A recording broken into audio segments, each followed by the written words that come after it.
अस्सलाम वालेकुम to all of you. आज की इस वीडियो में जो पोएम है वो अर्थ वेट फॉर मी जो कि पाब्लो नेरुदा ने लिखी है, तो उसको हम डिस्कस करेंगे। आज के इस वीडियो में हम कौन से टॉपिक्स कवर करेंगे। सबसे पहले जो राइटर है उसका एक ब्रीफ इंट्रोडक्शन देखेंगे, उसके बाद जो पोएम है उसका छोटा सा इंट्रो डिस्कस करेंगे and then we will proceed to summary. तो उसके बाद समरी जो है उसको डिस्कस करेंगे, ठीक है। तो बिना टाइम वेस्ट किए जो वीडियो है वो शुरू करते हैं। सबसे पहले जो शुरुआत है वो करते हैं अबाउट ऑथर से, पाब्लो नेरुदा। जो पाब्लो नेरुदा है वो एक फेमस चिलियन राइटर थे एंड पोइट थे जिसकी बर्थ हुई थी 1904 में, ठीक है। तो बहुत यंग एज से उसने जो पोइट्री है एंड जो बाकी चीज़ें हैं वो लिखना शुरू कर दिया था एंड जो उसकी लव पोइम्स हैं उसके लिए वो बहुत ज़्यादा फेमस हो गया एंड जो उसकी जो पोइम्स हैं वो एक्सप्लिसिट होती थी। एक्सप्लिसिट इन द सेंस कि मतलब जो 18 प्लस जो चीज़ें हैं वो भी वो क्लियरली एंड फ्रैंकली बोलता था, ठीक है। एंड जनरली उसकी जो पोइम्स होती थी वो मेटाफिज़िकल पोइट्री होती थी, मतलब कि जो जो आम इंसान हैं उनके समझ में नहीं आती थी वो, ठीक है। वो जो फ़िलोसॉफ़िकल एंड जो पॉलिटिकल टॉपिक्स हैं इनके बारे में भी वो लिखता था एंड उसके साथ साथ मतलब एक पोइट होने के साथ साथ जो नेरुदा है उसने काम करा है एज डिप्लोमेट। डिप्लोमेट मतलब जो सफारतकार होते हैं, मतलब जो कि अपनी कंट्री को किसी दूसरी कंट्री में रिप्रेजेंट करते हैं, ठीक है। एंड वो सेनेटर भी था। सेनेटर मतलब एक सेनेट का मेंबर। सेनेट मतलब होता है जैसे कि इंडिया में अपर हाउस लोअर हाउस नहीं होते, तो वैसे ही जो चिली है तो वहाँ पे जो सेनेट है वो होता है अपर हाउस, ठीक है। तो उसका ये मेंबर था एंड उसने किन प्लेसेस में काम करा है। एक तो ब्यूनस आयरीज़, जो ब्यूनस आयरीज़ है ये अर्जेंटीना जो है उसकी कैपिटल है एंड स्पेन में भी उसने काम करा है। स्पेन यूरोप में एक मुल्क है, ठीक है। He was deeply influenced by his experiences during the Spanish civil war. तो बहुत ज़्यादा असर रहा, मतलब उसने जो स्पेनिश सिविल वॉर देखा अपनी ज़िंदगी में, तो वहाँ पे उसके जो एक्सपीरियंसेस रहे तो उसकी वजह से वो बहुत ज़्यादा मुतासिर हुआ एंड मतलब जो कम्युनिज़्म है उसने वो अपनी ज़िंदगी में लाया या उसको वो फॉलो करता था। कम्युनिज़्म उसके बारे में मैं अभी बात नहीं करूँगा क्योंकि ये बहुत ज़्यादा वसी टॉपिक है, बट आप इतना याद रख लो जो कोल्ड वॉर चल रहा था उस टाइम पे जो यूएसएसआर हैं तो उसकी जो आइडियोलॉजी थी तो वो कम्युनिज़्म थी कि मतलब जो पैसा वगैरह है, जो प्रॉफिट वगैरह है, ये पब्लिक के पास जाना चाहिए, या जो सारे जो सेक्टर्स होते हैं, हेल्थ, एजुकेशन या बाकी जो चीज़ें हैं, ये गवर्नमेंट के पास होनी चाहिए, ठीक है। जो नेरुदा है इसने ट्रैवल करा फार ईस्ट में। फार ईस्ट जो है, फार ईस्ट की कंट्रीज़ अगर बताए जो चाइना, जापान, जो north Korea, south Korea, Taiwan, ये जो कंट्रीज़ है मतलब ये फार ईस्ट की कंट्रीज़ है, ठीक है। तो जो नेरुदा है इसने यहाँ पे ट्रैवल करा, यहाँ पे सफ़र करा एंड यहाँ से वो बहुत ज़्यादा मुतासिर हुआ एंड फिर इसने एक नोटेबल वर्क लिखी, रेसिडेंस ऑन अर्थ, जो कि ओरिजिनली इसने लिखा था रेसिडेंशियल लाटरर 1933 में। तो ये कलेक्शन है उसकी पोइम्स का जिसमें जो ज़्यादातर पोइम्स है वो मेटाफिज़िकल पोइट्री है, मैंने पहले भी जो बताया, जो कि आम इंसानों मतलब जनरली जो आम इंसानों को समझ में नहीं आती, ठीक है। एंड इसमें बहुत मतलब ये जो पोइट्री थी बहुत करेक्टरिस्टिक पोइट्री थी, ठीक है। मतलब अच्छे अच्छे करेक्टर्स थे इसमें, लाइक इमोशंस का इसने बहुत अच्छे से यूज़ करा था, मेटाफोर्स या जो बाकी जो पोइटिक चीज़ें हैं उनका अच्छे से इस्तेमाल करा था, ठीक है। तो 1950 में इसने पब्लिश करा कैंटो जनरल। ये एक एपिक कलेक्शन ऑफ पोइम्स थी। एपिक मतलब जो कि जनरली लॉन्ग पोइम होती है, ठीक है। तो ये इसका कलेक्शन था पोइम्स का अबाउट लैटिन अमेरिकन हिस्ट्री। तो लैटिन अमेरिकन हिस्ट्री के बारे में इसने इसमें लिखा था, इस एपिक कलेक्शन ऑफ पोइम्स में लिखा था, ठीक है।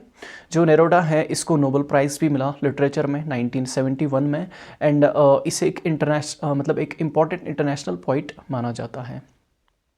बहुत सारे जो ईयर्स हैं इसने गुजारे, मतलब एग्ज़ाइल में, मतलब इसे निकाल दिया गया था चिली से क्योंकि इसकी पॉलिटिकल एक्टिविटीज़ की वजह से। बट फिर क्या हुआ कि मतलब ये फिर से जो चिली है वहाँ पे वापस इसे बुलाया गया एंड वहाँ पे ये रहा अंटिल हिज डेथ इन 1973। तो 1973 तक ये चिली में ही रहा एंड फिर इसकी जो डेथ है वो वहीं पे हुई, ठीक है। तो ये तो हो गया अबाउट ऑथर। तो चलिए आगे बढ़ते हैं। About the poem O Earth wait for me. तो चलिए जो पोएम है उसका जो इंट्रोडक्शन है वो पहले देख लेते हैं। ओ अर्थ वेट फॉर मी जो है इसे ओरिजिनली लिखा गया था स्पेनिश में एंड इसे पब्लिश किया गया था in the collection of poems Isla Negra 1981 में। तो मतलब जो पाब्लो नेरुदा है उसके मरने के बाद 1981 में इसे पब्लिश किया गया था in the collection of poems Isla Negra. ये जो पोएम है ओ अर्थ वेट फॉर मी, इसमें जो पाब्लो नेरुदा है वो एक्सप्रेस करता है उसका जो गहरा ताल्लुक़ है कुदरत के साथ, स्पेशली जो उसकी जो नेटिव प्लेस थी चिली में इस्ला नेग्रा, तो उसके बारे में वो बताता है उसका कितना ज़्यादा डीप कनेक्शन था उस प्लेस के साथ। ठीक है, तो he longs to reunite with the natural world and believes that people should reconnect with it. तो लॉन्ग्स का मतलब होता है डिज़ायर, मतलब उसकी ये डिज़ायर है कि वो फिर से जो मतलब कुदरत है इसकी तरफ वो अपना जो रुजू है वो करे।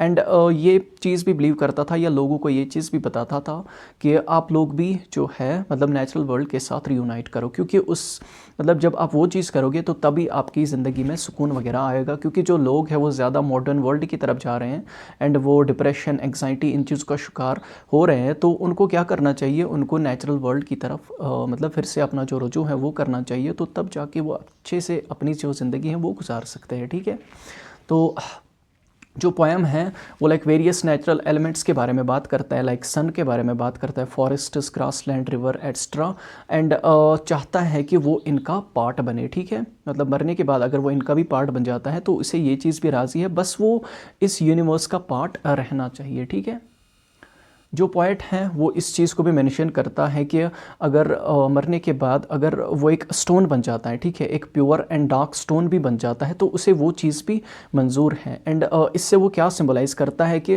वो जो कनेक्शन है उसका नेचर के साथ वो तब भी रहेगा जब वो मर भी जाता है। ठीक है, मतलब जब वो एक स्टोन बनेगा मतलब मरने के बाद जब वो एक स्टोन बनेगा तो उसका जो कनेक्शन है नेचर के साथ तो वो तब भी रहेगा। ठीक है, ओवरऑल इस पोएम में अगर हम देखें जो नेरुदा है वो अपना जो डीप कनेक्शन है, अपना जो स्ट्रॉन्ग बॉन्ड है नेचर के साथ वो दिखाता है।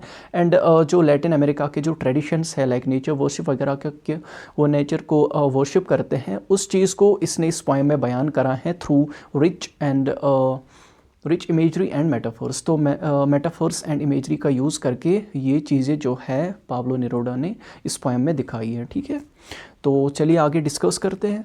Summary O Earth wait for me, तो जो ओ अर्थ वेट फॉर मी है इसकी जो समरी है वो भी डिस्कस करते हैं। तो इस पोएम में जो स्पीकर है वो एक्सप्रेस करता है, वो बयान करता है एक डीप लॉन्गिंग मतलब डिज़ायर कि मतलब उसकी एक डीप डिज़ायर है, उसकी एक स्ट्रॉन्ग डिज़ायर है, ख्वाहिश है कि वो रिटर्न करे। ठीक है, वो वापस चला जाए एंड वैसे ही ज़िंदगी बसर करे जैसे पुराने टाइम में जो लोग हैं वो जैसे ज़िंदगी बसर करते थे।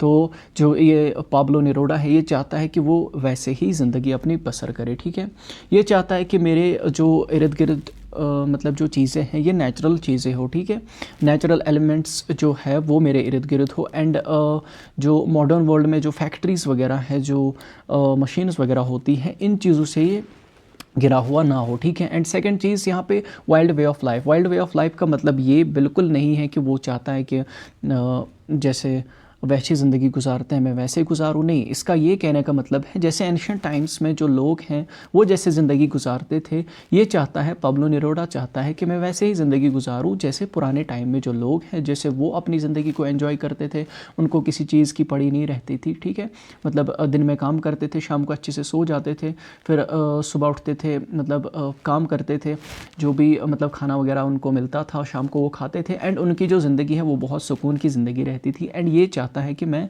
वैसे ही ज़िंदगी गुजारूं। इसकी ये डिज़ायर है कि ये रियूनाइट करे किसके साथ, जो ब्यूटी है अर्थ की एंड जो इसके एलिमेंट्स की जो ब्यूटी है इसको एक्सपीरियंस करे, इन चीज़ों को ये एंजॉय करे। ठीक है, आगे बताता है जो स्पीकर है ये लाइक इल्तिजा करता है, जो सन है, जो आफ्ताब है, इसको इल्तिजा करता है एंड बोलता है कि आप मेरी हेल्प करो ताकि मैं रिकनेक्ट कर पाऊँ अपने अनटेम्ड मतलब अनकंट्रोल्ड सेल्फ से।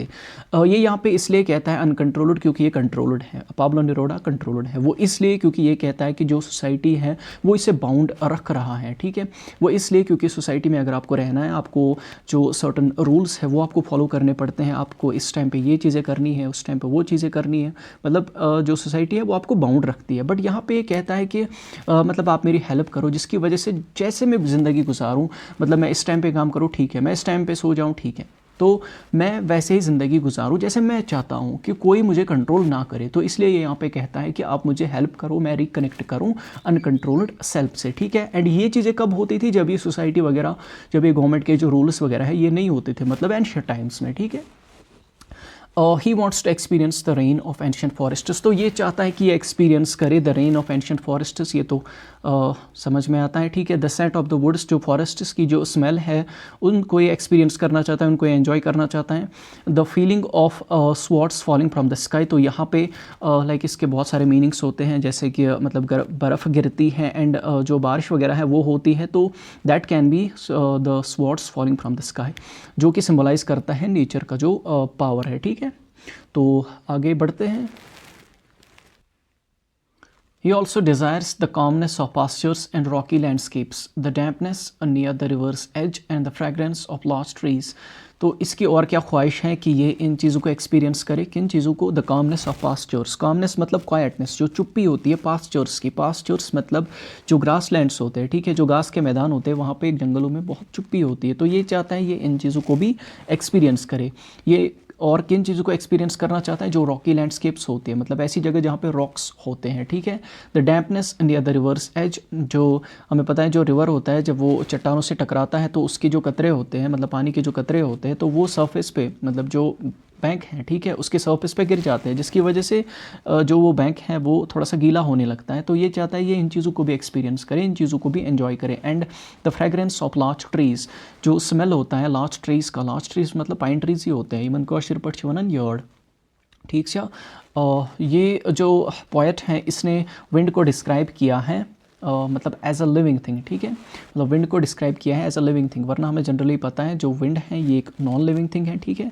तो यहाँ पे जो विंड है इसको बताया है it's like a beating heart, मतलब इसका जो हार्ट है वो बीट हो रहा है, मतलब वो चल रहा है, जैसे इंसानों का जो हार्ट है वो जैसे मतलब चल रहा है, या बाकी जो जानवर हैं उनके जो हार्ट हैं वो जैसे बीट हो रहे हैं, वैसे ही ये जो विंड है ये भी बीट हो रहा है। वो हमें कैसे लगता है, क्योंकि जब एक विंड है, मतलब जो हवा होती है, जब वो किसी चीज़ से टकराती है तो फिर मतलब वो होता है ना, वो मूवमेंट वगैरह होती है, तो उसकी वजह से हम कहते हैं कि ये जो विंड है ये ज़िंदा है। या ये जो पोएट है इसने इसलिए कहा है क्योंकि ये जो विंड है ये टकराती है किन चीज़ों से, एरोकेरिया ट्रीज़। ये एरोकेरिया ट्रीज़ जो है मतलब ये गमलों में जो ट्रीज़ होते हैं वो वैसे ही ट्रीज़ होते हैं, बट यहाँ पे टॉवरिंग इनको इसलिए बोला गया है क्योंकि ये जनरली जो गमलों में ट्रीज़ होते हैं वो बहुत छोटे होते हैं, बट ये रिलेटिवली बिगर ट्रीज़ होते हैं, ठीक है। तो इसलिए इनको बताया है टॉवरिंग एरोकेरिया ट्रीज़। तो ये जो विंड है ये लाइक इन्हीं टॉवरिंग एरोकेरिया ट्रीज़ को लाइक हिलाते हैं, तो जिसकी वजह से हमें ये पता लगता है कि या जो पोएट है वो इन्हें कहता है कि ये जो विंड है ये अलाइव है, इट्स लाइक बीटिंग हॉट, ठीक है। तो आगे बढ़ते हैं।